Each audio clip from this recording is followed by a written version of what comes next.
Oke, hari ini kita bakal ngebongkar tuntas 5 kesalahan fatal pasang smart home.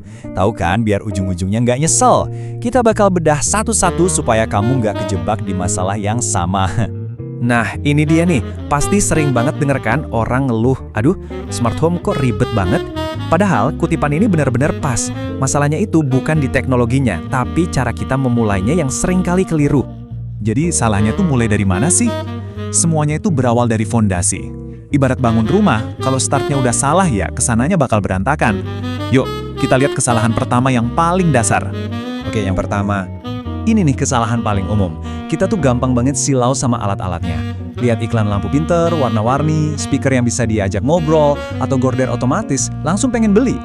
Kita beli dulu baru mikir, ini buat apa ya? Harusnya kan dibalik. Kita punya masalah apa di rumah, nah baru cari alat yang bisa jadi solusinya. Dan, ya hasilnya bisa ditebak. Alat-alat canggih itu cuma jadi pajangan. Numpuk di pojokan, ngumpulin debu, teknologi keren tapi tanpa tujuan yang jelas. Ini bukan cuma soal buang-buang duit loh, tapi juga bikin kita mikir, smart home ternyata nggak ada gunanya. Lanjut, kita masuk ke dua kesalahan berikutnya. Keduanya ini beda, tapi akarnya sama. Kita membangun sistem yang kaku banget, nggak fleksibel, yang akhirnya malah nyusahin diri sendiri. Nomor 2. Kesalahan kedua, milih sistem yang nggak modular. Maksudnya nggak modular itu apa sih?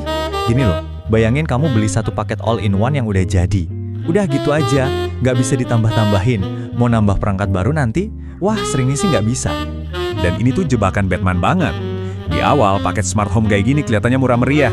Tapi begitu kebutuhan kita nambah, misalnya mau pasang sensor baru, ternyata sistemnya nggak dukung. Mau nggak mau, bongkar total.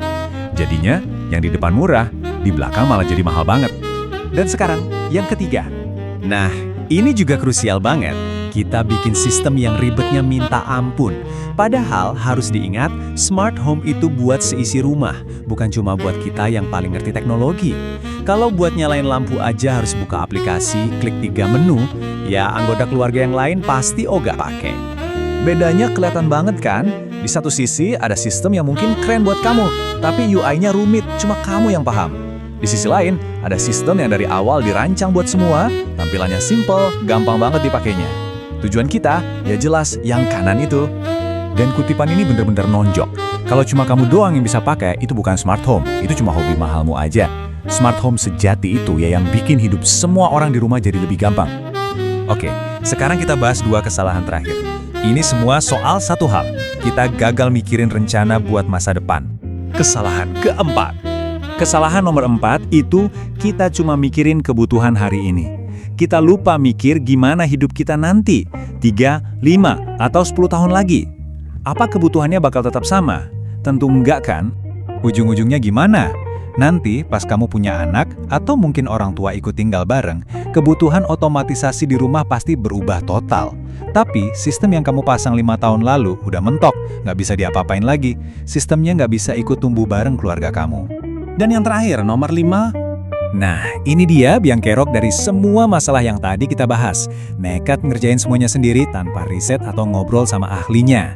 Melewatkan fase konsultasi di awal itu ibarat bangun rumah tapi nggak pakai arsitek. Mungkin rumahnya bisa berdiri, tapi apa kokoh, apa aman? Ujung-ujungnya bisa jadi malah jauh lebih boros. Oke, kita udah puas nih ngomongin kesalahannya. Terus, yang benar gimana dong? Yuk kita geser fokusnya dari masalah ke solusi. Kita perlu paham dulu konsep kunci dari otomatisasi itu sendiri. Intinya tuh di sini, otomatisasi yang bagus itu bukan soal mahal atau murahnya alat. Kamu bisa ada habisin puluhan juta buat alat yang salah. Kuncinya itu ada di desain sistem yang benar dari awal. Jadi, ini alur yang seharusnya. Selalu mulai dari perencanaan sistem yang matang. Pikirin semua kebutuhan jangka panjang. Baru setelah itu, instalasi. Dan hasil akhirnya, kenyamanan. Kenyamanan itu adalah buah dari perencanaan yang baik, bukan kebetulan. Jadi kalau mau kita simpulkan, sistem otomatisasi yang sukses itu cirinya ada 3. Pertama, bisa dipakai sama semua anggota keluarga, dari yang paling kecil sampai yang paling tua. Kedua, sistemnya bisa berkembang, bisa tumbuh bareng kamu.